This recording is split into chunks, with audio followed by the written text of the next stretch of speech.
Yesterday, the Pentagon announced what it's calling a next-generation press corps, replacing dozens of veteran defense reporters with more than 60 journalists from conservative and independent outlets like LindellTV, Timcast, the Gateway Pundit, and the National Pulse. This follows last week's exodus of major legacy outlets, including the New York Times, the Washington Post, CNN, and Reuters, who refused to sign the Defense Department's new access agreement.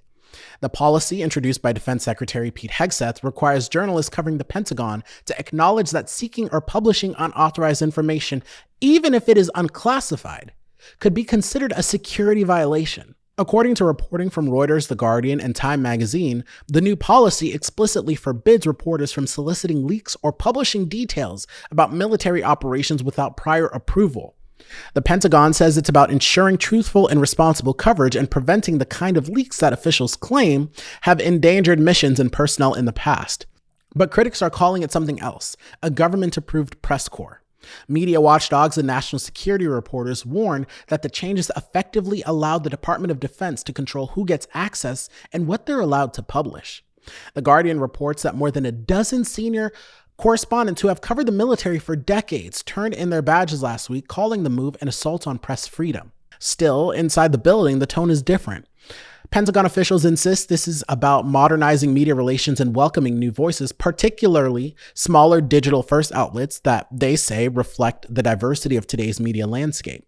Among the new credentials are figures known more, though, for commentary than traditional reporting. And that is raising red flags across the press community. Critics are arguing that elevating hyper-partisan outlets could further blur the line between journalism and propaganda. This shift comes as the Pentagon faces scrutiny over spending transparency, foreign deployments, and the administration's approach to classified information. For journalists, it poses a stark choice: sign the new agreement and access, or reject it and report from the outside looking in.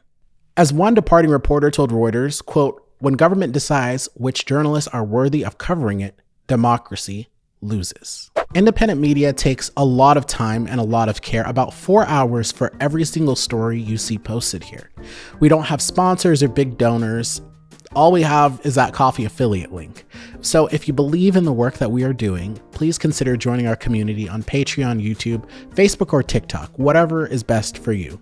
Your support helps us keep going, doing journalism for the people and not for profit.